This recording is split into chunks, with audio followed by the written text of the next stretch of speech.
Gentlemen, have you ever looked in the mirror while wearing a shirt you've owned for a decade, only to feel that it suddenly makes you look tired? Or perhaps someone asked if you were feeling unwell, even though you felt perfectly fine? The culprit isn't your health, it's your color palette.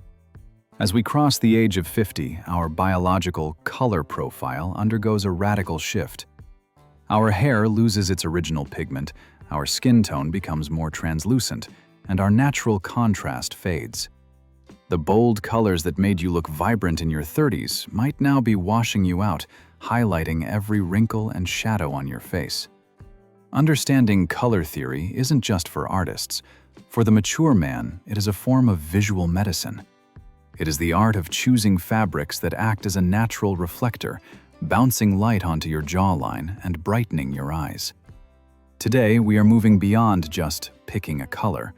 We are going to deconstruct the science of light and skin, ensuring that every garment you put on makes you look 10 years younger and twice as energetic.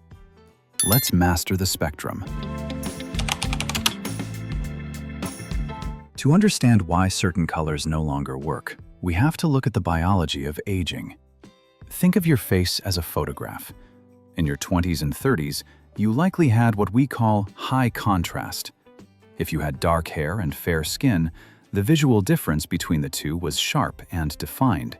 You were, quite literally, a high-definition image.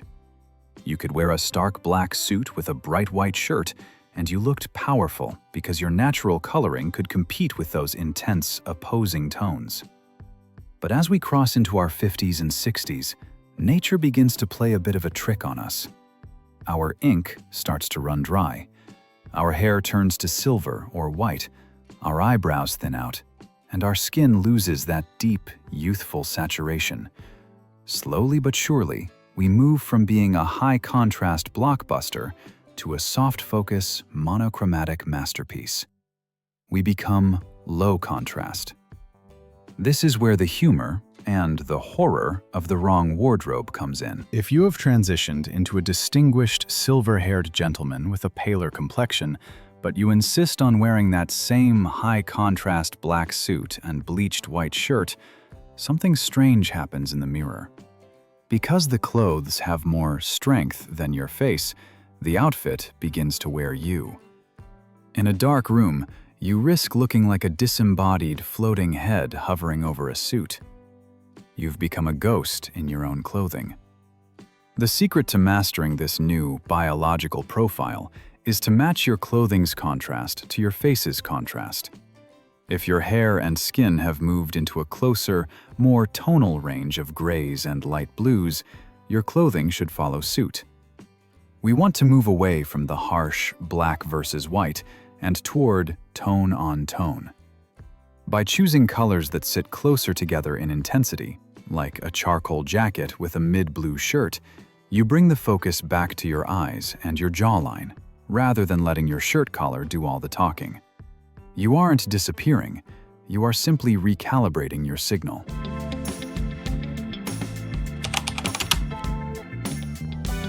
Now that we understand your natural contrast, let's talk about how to use color as a piece of medical equipment, specifically as a reflector.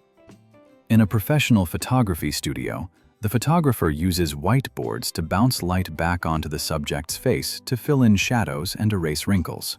As we age, our skin begins to lose its natural radiance, and the hollows under our eyes or the lines around our mouth become more pronounced. You can either spend thousands on a personal lighting crew to follow you around, or you can simply choose the right shirt collar. The first magic color in our arsenal is sky blue. I call this the universal donor because it works for almost every man on the planet.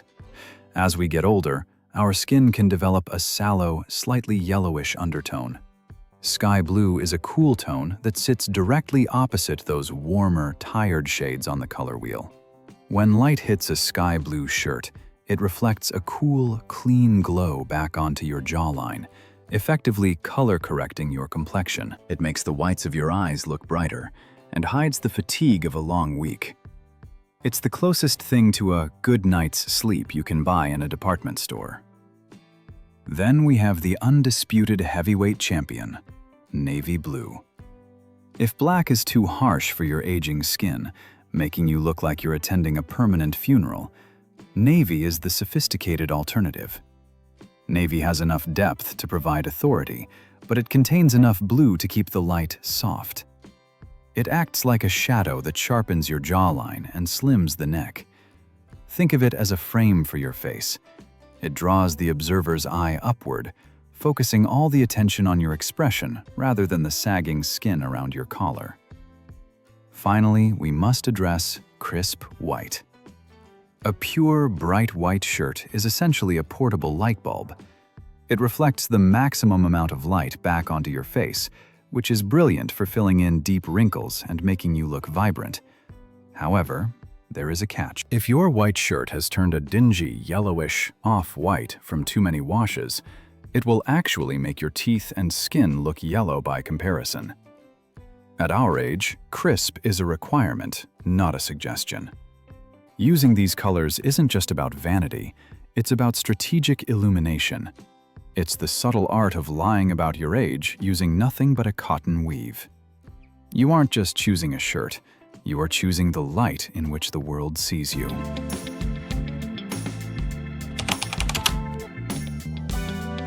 While the right colors can act as a fountain of youth, the wrong ones can be a visual saboteur. There is a specific palette that I call the danger zone. These are colors that don't just fail to help you, they actively work against your health and vitality.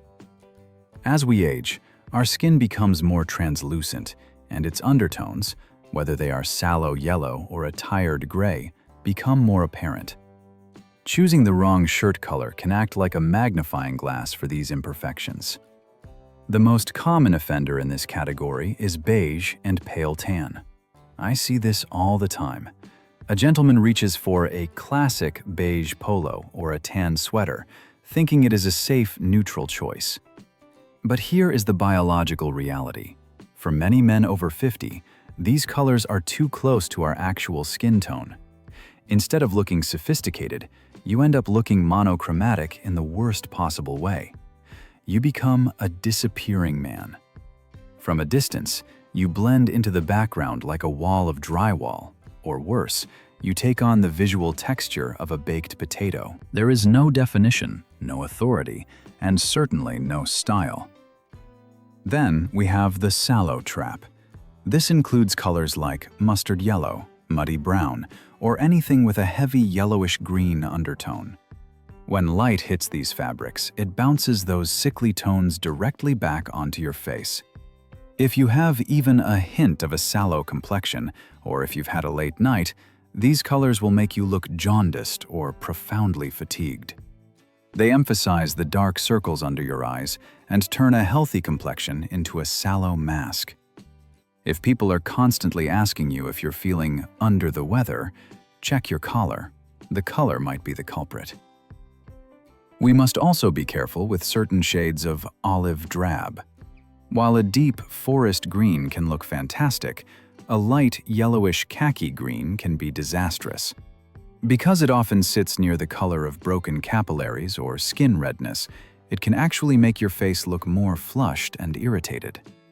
It's a color that belongs on a military vehicle, not against the face of a man trying to project refined elegance. The secret to avoiding the danger zone is to remember the rule of separation. You never want your clothing to match your skin. You want it to provide a deliberate contrast that frames your face. If you absolutely love beige or tan, keep them for your trousers. By moving these danger colors away from your face and down to your lower half, you can still enjoy the palette without letting it suck the life out of your complexion. Style is a game of light and shadow. Don't let your clothing cast a shadow over your health.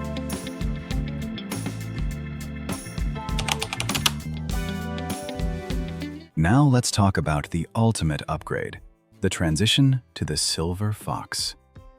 For many men, the first arrival of gray hair is met with a sense of dread or a quick trip to the drugstore for a box of dye.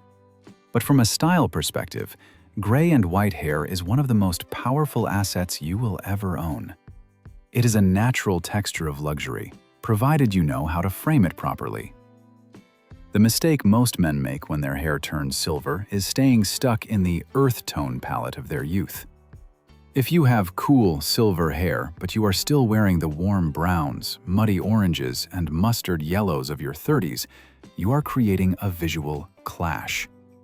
Your hair is telling a cool, crisp story, while your clothes are stuck in a warm, dusty past. To truly lean into the silver fox aesthetic, you need to embrace jewel tones. These are colors with a deep, cold saturation. Think burgundy, emerald green, and royal blue. These tones have a richness that provides the color depth your hair has moved away from. When a man with a white head of hair wears a deep burgundy sweater, he doesn't just look older, he looks like he owns a fleet of yachts.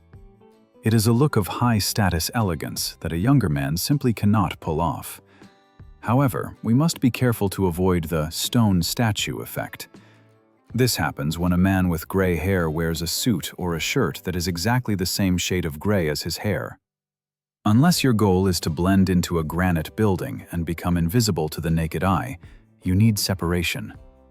The rule here is simple. Your clothing should be at least 2 shades darker or 2 shades lighter than your hair. This creates a layered look of sophistication. You want to look like a man of substance, not a dusty book found in the back of a forgotten library. Finally, we have to talk about the white-on-white trap. Silver hair looks its best when paired with a white shirt that is actually brighter and crisper than the hair itself.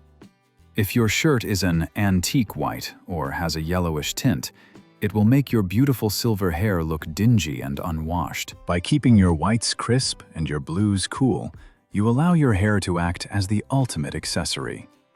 Your hair isn't a sign of losing your edge, it is the crown of a life well lived. Treat it with the respect it deserves, and the world will do the same.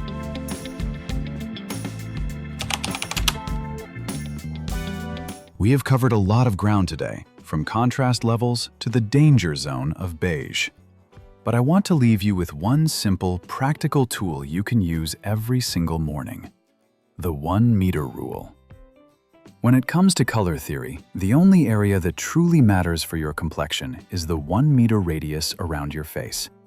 This includes your shirt, your tie, your blazer, and even your eyewear. If your trousers are a muddy beige or a washed-out tan, don't lose sleep over it. No one is judging your skin tone based on your ankles. But the fabric that sits directly under your chin, the collar and the lapel, acts as the filter through which the world sees your face. If you get that 1 meter right, you can get away with almost anything else. The best way to test this is to step out of the dressing room. Department store lighting is designed to sell clothes, not to make you look healthy. It is often the ultimate flatterer or the ultimate liar. To see the truth, take a garment to a window and hold it up to your face in natural daylight. If your eyes seem to brighten and your skin looks cleaner, you've found a winner. If you look like you suddenly need a nap or a double espresso, put it back on the rack. Gentlemen, mastering color theory is one of the most significant pivots you can make as a mature man. It is the transition from just wearing clothes to crafting an image. You aren't trying to trick people into thinking you're 30 again. You are simply ensuring that the wisdom and character you've earned over 50 or 60 years aren't being obscured by a poorly chosen shade of yellow. When you wear colors that harmonize with your biology, you project a sense of vitality and fire in the belly that transcends age. You look like a man who is still very much in the game. I'm curious. Which color have you recently discovered makes you feel like a new man? Or is there a danger zone color you finally decided to retire? Share your experiences in the comments. I always enjoy learning from your style journeys. If you found this guide helpful, please subscribe and join our community of men who believe that style is a lifelong discipline. Thank you for watching, and as always, stay sharp.